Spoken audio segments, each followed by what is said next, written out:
Good morning. Welcome to the Maysville Board of Commissioners Thursday, January 22nd special meeting. We'll begin with a devotional, and I'm going to share a prayer that someone sent to me. Dear God, thank you for waking us up this morning and carrying us through another week of 2026. Thank you for the lessons you've taught us, the progress we've made, and the protection you've provided along the way. Go before us today and make our path clear, our work productive, and our day filled with peace. Let your favor surround our conversations.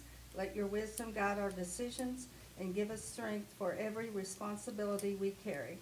We trust that you are still working, still guiding, and still blessing us in this new year. In Jesus' name, amen. Amen.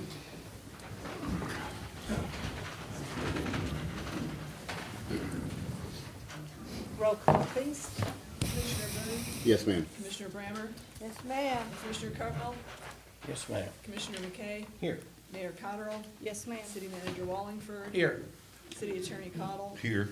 Controller Wood, Here. HR Director Rose, Here. Project Coordinator Horde, Assistant Chief Conley, Here. and Fire Chief Carpenter, Here. Tourism Director Bailey, Main Street Director Reese. Did I miss anybody? Thank you. Discussion, vicious dog ordinance. You all have received a copy of a draft amended ordinance that Kelly sent me late yesterday. And do you want to kind of go over some of the changes you put in there? Sure. Or recommendations? Sure. So when discussion of the vicious dog ordinance and revising content to it first came to the table, there was a meeting with many of us involved, and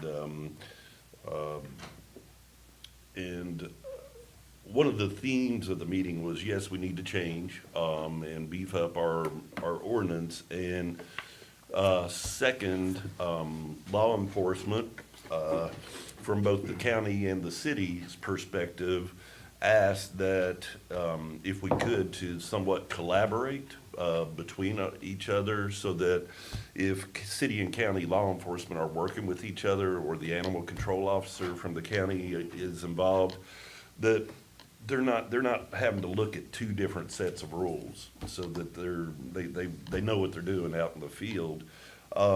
Mason County, Claire Estel, she got out in front of me on preparing this, and so I had the benefit of being able to look and see what they did. So and keeping in mind that law enforcement are people out in the field, we're looking for a uniform set of rules. I relied heavily on what they were doing. I had molded it into city language. I changed I changed all of our former definitions about what a vicious dog was, and used their definition. And then our ordinance deals with two sets of animals. One is, in the first definition, we talk about what is a dangerous animal. And so in my mind, I'm thinking that could be, a wild hog or a boa constrictor or whatever. So we've got two things going on in our ordinance: how to deal with a dangerous animal and registration of them, and then the second, how to deal with vicious dogs. And so I changed how we dealt with vicious dogs in this. This is a draft, so I didn't submit this with the intent that it'd be final form, because I told Chris that I would like his input. Various other members have indicated they would like input, and I want input, right? So I want to know. So this is a start. And I will say one thing that will definitely deserve further consideration is when you all or when we get this towards final draft, is the penalty phase. In the penalties, in our old ordinance, our penalties made a violation of having a vicious dog a Class 1 violation. And I have that chart, here it is. A Class 1 violation is a fine of $100 to $500 and imprisonment up to 60 days. I did talk to Claire, ultimately to enforce this, we may end up in Mason District Court. And in Mason District Court, the highest amount that court has jurisdiction to fine somebody is $500, okay? So, I don't, I know we've had discussion about beefing up fines on vicious dog ordinances, but, I don't, it would be my recommendation, that we can't fine more than $500, because if this gets in front of our district judge, and we the city levied a $1,000 fine, the district court can't even enforce that, because the most they can fine is $500. So, I just think, we can refine the violation section, but, we've had discussion about this for a couple months, and I wanted to get you all something to give us a starting point. And this is pretty congruous with what the county, how they're gonna also deal with vicious dogs. So that's where I'm at. Well, we appreciate your efforts and Claire's, Estel's, in getting it put together. Kelly, vicious arthropod, insect, spider, Yeah, I think so. Or Commissioner, it's taking me back to my science class days, but yeah. I'll keep my spider. Keep that cage locked up, sir? Yeah. I know in the meeting, Kelly, we talked about House Bill 258 from 2024, which is referred to as Ethan's Law, in a way to align that House Bill from 2024, which really streamlines the ability of prosecutors and law enforcement to prosecute in cases of neglect related to vicious animals. And I would really like to see language that would align with that state law more locally, just, if anything, just for sake of clarity at the local level from a process standpoint. Certainly, I'll look at that. We'll try to incorporate something to address Okay. that. Yeah, and I know Major Conley and I talked, was a few months ago, and we agreed that once there was a good draft that we would circulate it among law enforcement staff, and I've talked with the sheriff too about circulating the city's draft, so we definitely want to do that. And these definitions on page 2 of vicious dog, they still seem pretty not proactive enough to me, because you have words like propensity and tendency, and those words seem kind of slippery and not very clear to me, because how can you really demonstrate a propensity or a tendency? I think that's pretty difficult. It is reminiscent of our ordinance that we have on the books now in its lack of clarity, I think. Certainly, we'll take a look at any suggestions, and I'm happy to make any alterations and work towards getting it in final form. Yeah, but thank you. I think it's Yeah, great starting point. thank you. Thank you, Kelly. Discussion, Skipper's lease. The last time we had a discussion on this, one of the items that was brought up, and Kelly can go into this as well, was about creating some sort of an escrow type fund, requiring the owner to put money into it along with, make a payment into an escrow, along with their monthly lease payment, so that if the boat went down, there would be money in there to pay a tow truck driver or somebody with an excavator to be able to come in and pull it out of the water. I don't know if you added did you add anything like that? As we talked yesterday? Yes, I did. Again, this is not my suggestion, right? So I'm here to take you all tell me what to put in this lease, but with that have been discussed, so I tried to think of, proposed language if you went that direction. So currently, our lease requires that the vessel owner show proof and keep salvage insurance of no less than $750,000. You know, they've been here to our meetings and said that's impossible. Nobody will write it for us, all right? So, you know, without,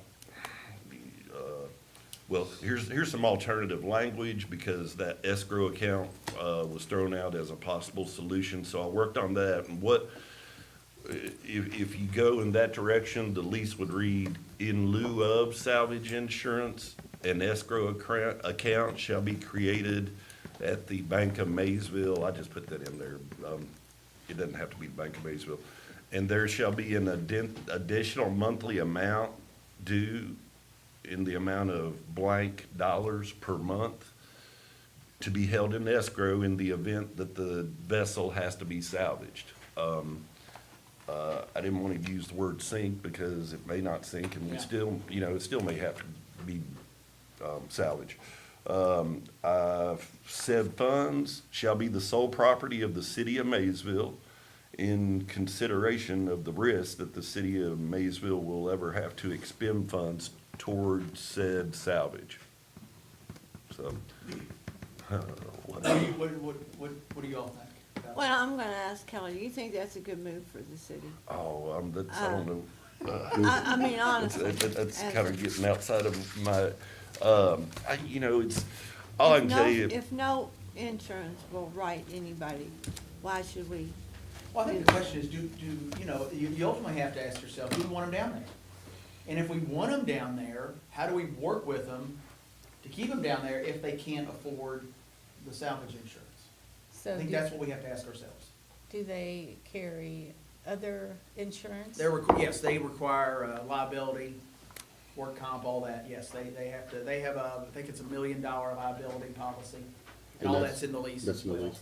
Yeah. Do we have any visibility in that to ensure that that is the case, that the policies are active? Yeah, they have to submit that. They have to submit it Yes, to make sure yes. they're in alignment with the Yes, lease? yes. I ask because they're not currently in alignment with the lease because they don't have salvage insurance. Correct, that's but- right. So Yeah, they're yeah. technically in violation of the Correct. lease now. So Right. I just wanted to make sure that we have visibility, since there's already been one violation of the lease. Well, and they came and stated that before it expired, that it was going to expire, and they were forthcoming with that. So, I mean, it just depends. If we want them there, then how do we work with them to keep them there? And if we don't, then we can always break the, we I can mean, break the lease and, The escrow idea was an idea I brought to the table because I thought that in lieu of insurance, that made the most logical sense. And I know we're not talking about a lot of money, but it could help if the structure ends up getting on the land, it could help tow it. I mean, I don't think it's gonna pay if it sinks, but they've insured us to some degree that that's highly unlikely. and wouldn't you agree because of the shelf there that it's not gonna, it probably wouldn't go all the way down? It's fairly shallow. Yeah, but an escrow account Right, with absolutely. a few $1,000s in it potentially could really offset or completely cover the cost Yep. of any mitigation that would need to be done. So, I think that's a good way to go. In your language, Kelly, you mentioned funds being the city's funds. Is there a period of time when that ceases to be? Like, for example, Sorry. it's okay, if Skippers decides to move locations, do they get those funds back? Or, Not the way I wrote it, because I think that, if we're willing to assume the risk that we may have to pay to clean up a potential problem, that we've earned that money, I think. Yeah, you don't get the money back in insurance if you pay that Right. premium, so I was just wondering about that. So if we did this, just saying, and they had just put in a few months escrow, and it did unforeseeably sink, what language are you gonna put in there to recover? What is You had, not, I think That's a you had, good yeah. good question. We already have, indemnification language. The vessel owner shall indemnify the city, I'm sorry. Vessel owner shall indemnify the city against all claims, actions, proceedings, damages, liability, arising or connected from the vessel owner's possession and use. You know, that's our indemnity And if I language. recall, you basically stated we would file suit in court to recoup any money that we would have in it to get back. Correct. If we had to go, good example, like you're saying, if 2 months in, we only have $200. right, And it costs us, let's say, random number here, 5,000 to pull it Right. out, we can file suit in court, say, hey, you owe us $4,800 because we pulled that out for you. so if they couldn't, say they didn't have the money to pay that, can you rightfully have ownership or lien on that boat? We file a lien on it.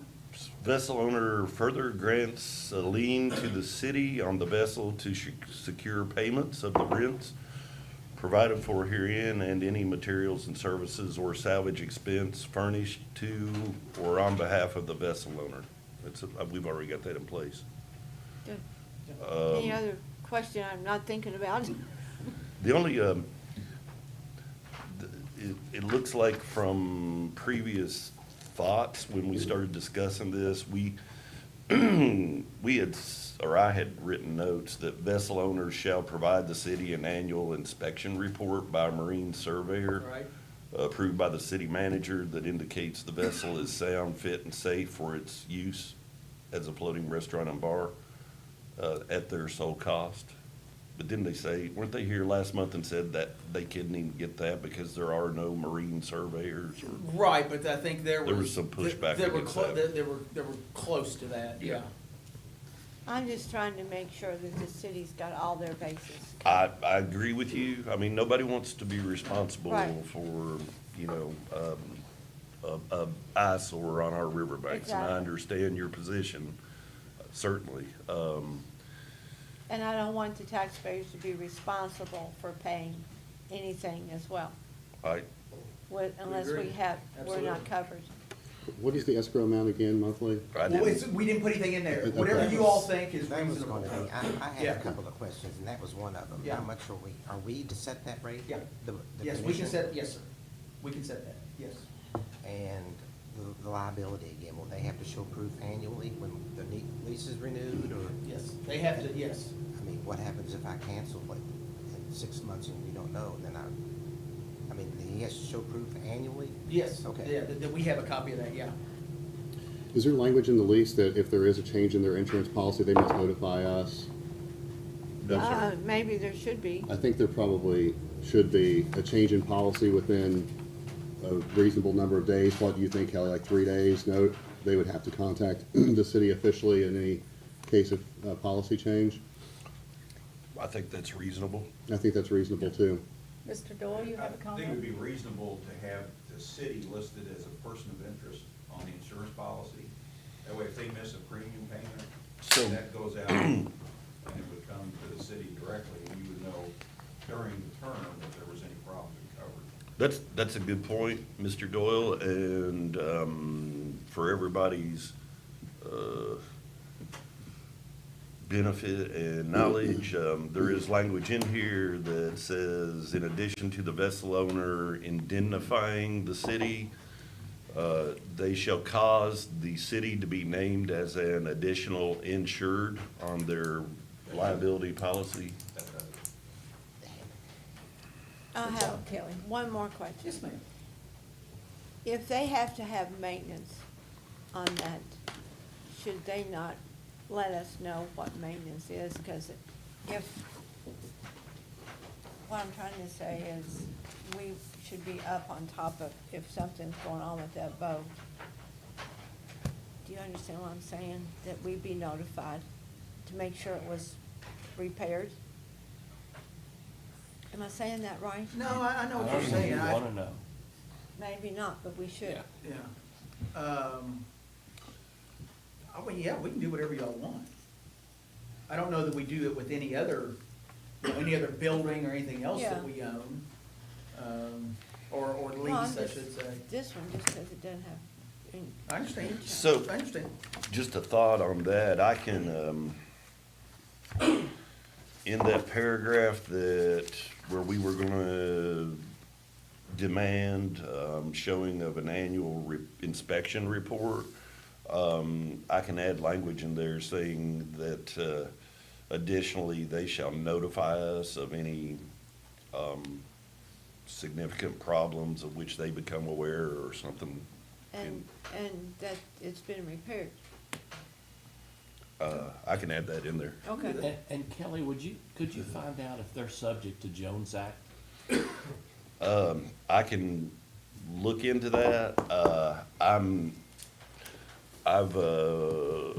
aware of Jones Act. I've never practiced a Jones Act case. I do think that Jones Act covers, it's a liability, it's kind of like a boater's workers' comp type deal, Yeah. where if there's a moving for counts or Yeah. there's, Or floating, or whatever? Yeah. could be. I'm not an expert in Okay, Jones all Act right. cases, but I'm certainly willing to look into that. But I think with that, they don't like calling it a vessel. That's all I've ever called it. Yeah. But I think as it is stationary and more to Kentucky shores, if an employee got injured on that, boat, then, Kentucky workers' compensation law would apply to that situation. Okay. I don't know if that's answering your question. You know, if, some boats in Cincinnati have had one yacht club up there, a barge got loose and hit it. Yeah, Ludlow. That's a matter between skippers and the third-party boat that hit them. That's not something that I think we would be Right. involved in. If they have an injured worker, I don't think that's something that the city's gonna, we're not gonna have any liability on that. That's gonna be between them and their employee. So, yeah, that's what I think. One more question. If that boat did sink, or whatever, would they have so long of a time to pay, if we have to tow them out, do they have so long of a time to pay us back the reimbursement to do that? No, ma'am, that is not written into the lease. You know what, I can add some language in there. In the, hopefully unlikely event that ever occurs, and we have to pay to pull that boat out of there, I can put language in this lease that says they will indemnify us. I can just say within 30 days or within 60 days. Right. In that scenario, you would hope they would have the financial means to do that, but again, that's why we're trying to Protect. escrow some money to protect ourselves in that fashion.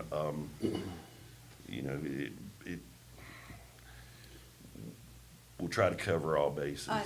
Yes. And If we- what do y'all think is a reasonable monthly escrow amount? Well, yeah, I was gonna suggest that one thing we look at with the escrow amount is we could front end it a little bit. Like if we're concerned about, let's just pick a number, $250 a month. It's gonna take a while to get to anything Get there. sizable, Sure. but we could require an initial deposit payment or of deposit, $2,000, for example. Sure. And then every month thereafter, it's $250. That way it's front loaded a little bit more for Do that. protection.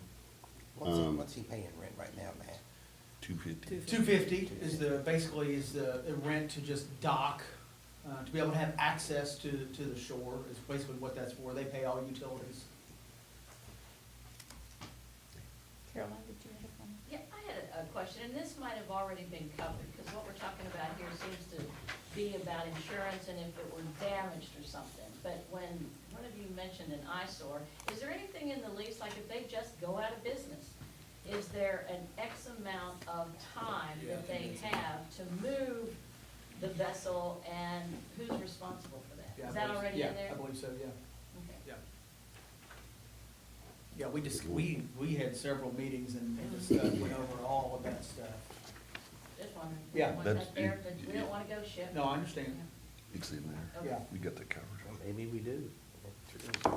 Any other questions or comments? No, but what do y'all want as a deposit or a down payment? What's Well, I reasonable and think it what's should monthly? be I like 500, but I'll split it. As a down payment or as monthly? Oh, the escrow account? Yeah. I think the down payment should at least be $1,000. Okay. Yeah. I agree. Everybody okay with that? Okay. Yeah. What about a monthly? 3. 300? 300? Okay. Oh, what do you think? I mean, Oh, what do you all think? well, I think the key there would be, I mean, we could always back up and Well, build yeah, some, when well, we build it up to a there you go, and comfortable then back level. off. Yeah, Yeah, that's not a Like a bad idea. scale. Yeah, Mhm. yeah. So $1,000 deposit and then 300 a month, at least for what? 2 years maybe?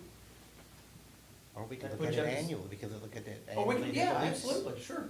Yeah, we can. We may have to increase. We may. It'd be hard to increase.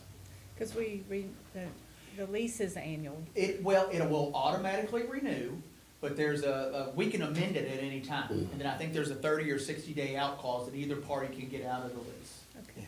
Yeah, we can do that. So Kelly, let's go with $1,000 deposit good with and then that? $300 a month. Okay, got it. Are you guys okay with us making these amendments and then coming to you in February to possibly approve this? And we'll give you plenty of time to look at it. yeah. Okay, that way that gets them going and, because I would say they'll want to start probably first part of April. And if we're not good, we still have a cushion, we can come back in March. Mhm. Okay, great. Thank you. Discussion, street name change? I sent everybody an email, from a letter that I received from Jerry Lundergan, renaming a street in Maysville to 4 Garden Way. Matt, as we are closing in on the date of the grand opening of the Gardens of St. Patrick, we are in need of an address to receive merchandise for the gift shop and ticket sales. We would appreciate your attention to this matter as soon as possible. Thank you in advance, Jerry Lundergan. This is A Street out in Washington. And for those of you who don't know, we have 2 A Streets in the city of Maysville. We have one out in Washington and one down off of East Second Street. I went and talked to, I talked to both property owners who have property on A Street. One is rental property, the other one is owner occupied, and those folks have been there since 1989. Talked to her in person. She said, she kind of laughed. She said, yeah, sometimes I get mail from down here and vice versa. No problem with the name change. I talked to the property owner for the rental property. No problem, no issue with the name change. And what they want to go to is 4 Garden Way would be the name change for A Street. We would have to do an ordinance to change that name. So I wanted to check with you all to see what you thought. But I have talked to both properties out there. They don't have any issue with it. I'm okay with it. Especially since there's 2 Yeah, streets named. yeah. It seems like Yeah. we should be doing it anyway. Yeah. Kelly, I'll get with you. We'll work on an ordinance change and we'll bring that to you all at the February meeting. If that's okay. Yeah. Okay. Yes, sir. Thank you, Matt. Closed session pursuant to KRS 61.8101F, discussion which might lead to the appointment, discipline, or dismissal of an individual employee. I'll make a motion. Second. Roll call, please. Commissioner Boone? Yes, ma'am. Commissioner Brammer? Yes, ma'am. Commissioner Cartwell? Yes, ma'am. Commissioner McKay? Yes. Mayor Cottrell? Yes, ma'am.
I'll make that motion. Second. Roll call, please. Commissioner Boone? Yes, ma'am. Commissioner Brammer? Yes, ma'am. Commissioner Cardinal? Yes, ma'am. Commissioner McKay? Yes. Mayor Cottrell? Yes, ma'am. So Matt, you will send us an email? Yes. About another special meeting? Yes, I will. Okay. I will entertain a motion to adjourn. So moved. Second. Roll call, please. Commissioner Boone? Yes, ma'am. Commissioner Brammer? Yes. Commissioner Cardinal? Yes, ma'am. Commissioner McKay? Yes. Mayor Cottrell? Yes, ma'am.